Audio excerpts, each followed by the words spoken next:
So everybody is talking about the De'Aaron Fox situation, him officially asking out of Sacramento, and reportedly he wants to go to San Antonio. At the same time, he's open to being traded to other teams, which is a little bit odd because saying that makes other teams hesitant to actually trade for you, so I'm not sure what their goal is there. But reportedly he wants to be in San Antonio, fine, right? I'm fascinated to see where he goes as well. But I think no one's looking at it from the Kings' perspective. And I'm not trying to be a contrarian. I'm not trying to have a hipster take or anything like that. But maybe it's the GM in me that I believe the Kings are in a very intriguing situation because they could possibly make their team better this year while also preparing for the future. And I know that sounds crazy to say you're going to trade De'Aaron Fox and get better this year. Well, they have Malik Monk, they have DeMar DeRozan, they have that shot creation. That's not really what this team needs. They need size, they need wing defenders, right? So they could potentially get that, and let's say maybe not get better. Let's say they stay the same, but also get assets toward the future. And if you're the Kings and you want to go full fire sale, you're not going to do it right now because you have very good assets. You're not going to do it on a whim. But in the offseason, maybe we could talk about Malik Monk on a very good deal. A lot of teams would want Malik Monk. DeMar DeRozan on a very good deal. A lot of teams might want DeMar. Sabonis, only 28 years old still. I think teams would want Sabonis, but you're not going to do that right now because Fox wants out. But instead, trading Fox would allow you to address the flaws in this roster while also propping up the value of someone like Malik Monk. Now Malik Monk's going to be a full-time point guard, and all of a sudden this summer, who knows what people would give you for Malik Monk, right? So I think if I was a GM, I would be happy. I would be salivating at the opportunity right here in front of me if I was the Kings GM. Because you now have two shots at it and no one's expecting a championship, but you now have a shot to trade De'Aaron Fox to make you a better team right now. Well, I already said this, while also preparing for the future, but example one, the Houston Rockets, if I'm the Rockets, I'm not doing anything. I'm not touching anything. I'm letting Amen Thompson run wild. I'm letting him, get more opportunities as the playmaker, as the ball handler. I don't want to bring in De'Aaron Fox to take that away from him, but getting De'Aaron Fox is not the worst thing in the world. So I'd understand if they want to do that. If I'm them, let's just keep it pushing. Let's see what we have in our team. But if I'm the Sacramento Kings, I go to Houston. I say, first of all, Dillon Brooks. Kings fans, relax. Dillon Brooks, probably not where I should have started, but Dillon Brooks, good defender, wing defender, what the Kings need. Just made 10 threes in the game, right? Jabari Smith, 2 first-round picks. Can we start talking there? Maybe the Kings would rather have Tari Eason. I don't think the Rockets would want to give up Tari Eason, but for De'Aaron Fox, depending on how much they want him. And why would this be a decent deal for the Kings in my eyes? Well, again, Dillon Brooks is on a good deal. He's a good player, helped you this year, but also if you do decide to pivot next year or 2 years from now, you're going to have another tradable asset with $20 million in salary in Dillon Brooks. Jabari Smith, your mileage may vary on how much you like him as a prospect. In a lot of ways, very similar to Keegan Murray, but Keegan Murray is more of a perimeter defender. You get the both of them and just see what happens there, and you get the 2 first-round picks. And you give yourself an opportunity to ride it out with this team while also building toward the future, getting Jabari and 2 first-round picks. Or maybe it's the same deal, but instead of Jabari, it's Reed Sheppard. Considering you would be trading for your starting point guard theoretically for the next 5 years or so, you'd probably be more willing to move on from Reed Sheppard. But if you're the Kings, maybe that's even a higher upside. Maybe it is, but it makes you worse this year, in my opinion. So I'm not sure which way you want to go on that one. If you were for sure planning to blow it up, I'd say go Reed Sheppard. Who knows what he can be? But in a situation where you're keeping Sabonis, you're keeping Monk, you're keeping DeRozan for the next couple years, then I guess give me Jabari, but I don't know. That's a tough call there. I'm not saying you should be building around Malik Monk in any way, but I am saying he's only 26 years old, having the best year of his career, at least as far as scoring output. He's averaging 18 points per game next to Fox, DeRozan, and Sabonis.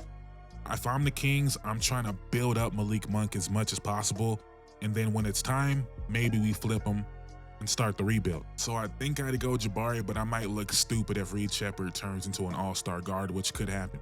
So, not the greatest deal in the world, but I believe that is the type of deal the Kings are going to be looking for. And if the Kings were to make a move like that right now at the deadline, maybe you get off of a Kevin Huerter's $16 million or a Trey Lyles $8 million, because now you would have Jabari, no need really for the Trey Lyles minutes. You would have Dillon Brooks.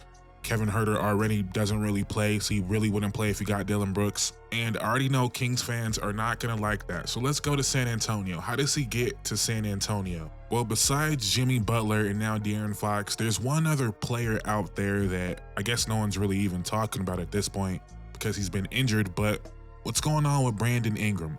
Can the Pelicans somehow sneak in here to make it a 3-team deal where the Kings end up with Brandon Ingram? Now, I think the Pelicans would only do this deal if they had another deal for CJ or DeJounte lined up, because they don't want Brandon Ingram's money, so they're not going to trade for that much money coming back because it would put them over the first apron. So in this hypothetical, let's assume they already have something lined up for CJ, because they probably should. So in this deal, the Kings will receive Brandon Ingram, a first-round pick, and a second-round pick. The Spurs will receive De'Aaron Fox, and the Pelicans will receive Keldon Johnson, Zach Collins, a first-round pick. Now, initially in this deal, I had the Kings receiving 2 first-round picks, but in this hypothetical, the Kings are going to send one of those to New Orleans because New Orleans is taking on the bad salary of Zach Collins. Now, my opinion on this move, it would only make sense for the Kings if you're planning on moving on from DeMar this summer or this deadline. No one's even really brought up the question, do the Spurs even want De'Aaron Fox? Like, do they feel good about making him the number 2 next to Wemby? That's not the ideal move I would make. Is that something they're eager to do? And then the Pelicans, if you can get Keldon Johnson in the first for BI at this point, that doesn't sound like much, but at this point, I feel like you kind of have to take that. So I think it's a W for the Pelicans, and you just got to find a way to get off of Zach Collins or, like I said, CJ McCollum. But so far, I don't love either one of those deals. I would probably take the Houston one, unless you believe you're going to sign BI at like a very low number, like 3 years, 110. Like, you feel like you can get him on a deal like that to where he's a tradable, coveted asset, then maybe, yeah, that makes sense. But if I'm the Kings, I could get Dylan Brooks on a declining deal, going to be making $19 million in a couple years. I get a flyer on Jabari and I get 2 first-round picks. I don't know. I think that's intriguing. Again, for the Kings, who I believe are still trying to compete right now. If they were trying to blow it up, we'd have a completely different conversation. So again, if I was running the Kings, I'd be trying to do my best to put this team in a good situation for this year and next year while we decide what we're going to do. So I want to bring up another team now, a team that I don't believe has been rumored at all, but it's a team that needs scoring help, probably needs more shooting than anything, but De'Aaron Fox does shoot a lot. Not the greatest shooter, but the Orlando Magic. And this is where things get a little complicated because it would probably be an easier deal in the summer, but hear me out. This deal would have Goga Bitadze, who I feel like is one of the most underrated players in the NBA right now, on a very, very good deal, and is still only 25 years old. You would get Anthony Black, who is still only 21 years old, and you would get Jet Howard, who is, again, still only 21 years old. And you would have to include Gary Harris to make the money work. So Goga, Gary Harris, Anthony Black, Jet Howard, and you would send De'Aaron Fox and Alex Len to Orlando. Again, not really too sure if De'Aaron Fox is the guy Orlando wants to pair with Paolo and Franz. Like, I'm not sure that's the cleanest fit. You probably want more of a shooter, more of a catch and shoot type of player. And I'm not really sure how the Kings or the Magic would view a pick situation here. Like, Anthony Black and Jet Howard are only 21, but Jet Howard has been disappointing. Anthony Black has been okay. I don't believe Anthony Black is a good fit for the current team, but again, if you're trying to prepare yourself for the future while also being a decent team now, getting Goga is going to help a lot in the front court. There would be minutes for Jet Howard to play right away, looking at the Kings roster. I don't love the deal, just throwing it out there. But I do believe getting Anthony Black, if you're planning on blowing it up, could be a real asset for you or for someone else in the future. But you could also do a different deal where you don't get Anthony Black, you get Cole Anthony, Mo Wagner, Jet Howard, and let's say 2 first-round picks where Cole Anthony probably helps you more this year. Mo Wagner, I think I kind of like Goga more, but Mo Wagner, very good as well. Gives you more of that spacing, obviously, and is a better fit to have with Malik Monk, DeMar DeRozan, even a Devin Carter than a Goga, who I believe is the better player. And now looking at it, I knew Cole Anthony was having a bad year. I did not know he was averaging 8 points and shooting 30% from 3. We know he's not this bad. So now looking at that, maybe if I'm the Kings, I use that to my benefit. I'll take Cole Anthony instead of Anthony Black, but now I want 3 first-round picks. I don't know, it's kind of confusing because I think Mo Wagner is the better fit with Sacramento with their current team, but I think he's the worst player. I think Cole Anthony is actually a better fit than Anthony Black on their current team, and I think he's a worse player. I think Anthony Black would be the best asset the Kings could get here, but he doesn't necessarily fit with their team. So let's not overcomplicate it. Even if you're trying to win right now, Kings, you're not in a position to just be turning down an asset like Anthony Black. So let's settle in on a deal. Let's settle in. And I think we're just going to go back to the first deal we had, which is Goga, Anthony Black, Gary Harris, Jet Howard, 2 first-round picks. The Magic get De'Aaron Fox and Alex Len. If you're the Kings, your spacing is bad. It's bad. But now in this hypothetical world, you have the salary, $16 million of Kevin Huerter. You have $8 million of Trey Lyles, and you now have $7 million from Gary Harris. Quick maths, that is about $31 million that you can move right now if you wanted to. I'm going way too far down this rabbit hole, but that's enough money right there to go get Brandon Ingram if you wanted to, if you really wanted to. But I'm going to leave it there for the Magic, right? I'm going to leave it there. I don't love it, but getting Anthony Black, 2 first-round picks, and Goga on one of the best deals in the NBA, I know, just throwing it out there. Just throwing it out there. But of all these deals, in my opinion, the one that just makes the most sense, and obviously there's other deals, I'm just trying to think in the mind frame of we're trying to win right now, we're also trying to prepare for the future, right?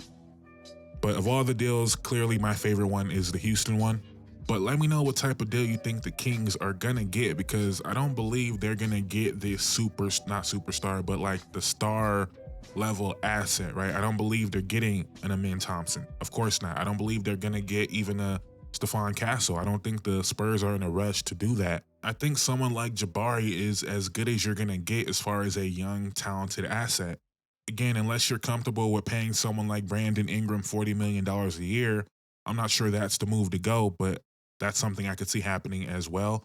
But let me know what you guys think in the comments down below, because everyone's talking about this from where's De'Aaron going to go? Is De'Aaron going to make Houston a contender? Is De'Aaron going to could he possibly go to the Warriors? I didn't even entertain that in this video. I've already talked about that. But everyone's focused on that part. But if the Kings make the right move here, they could be in a pretty good position.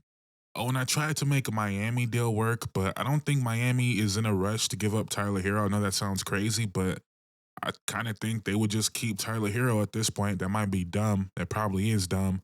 But I think they'd rather just keep Tyler Hero. And if that's off the table, I don't think the Kings are trading for Jimmy Butler without Fox being there. At least Brandon Ingram is younger. That makes a little bit more sense. I don't think they're going to make the move for Jimmy Butler without Fox. And all they really have as far as salary is Terry Rozier. And if I'm the Kings, I don't want Terry Rozier. They have young guys I'm interested in. If I could get Jovic and Jaquez, or maybe even a Khalil Ware, but they don't have the money. They have Duncan Robinson making $19 million. Maybe that's something to build off of, but still not really. You still have to make up a ton of money there. So if I'm the Kings and you're asking me to take Terry Rozier, okay, then I need Jovic, I need Jaquez, and I need picks. I don't think the Heat are doing that, and I don't think they're trading Tyler Hero, so I don't think that's going to happen. Maybe I'm wrong. But those are just my thoughts on the situation. I think the most likely team to make it happen would be Houston. But let me know in the comments down below, do you believe Fox will be traded? And if so, where do you want him to go, and where do you think he will go? Thank you guys so much for watching. We just hit 7K on the channel. Thank you guys so much for that. Keep it going. Please like, comment, subscribe. I'm out. Peace.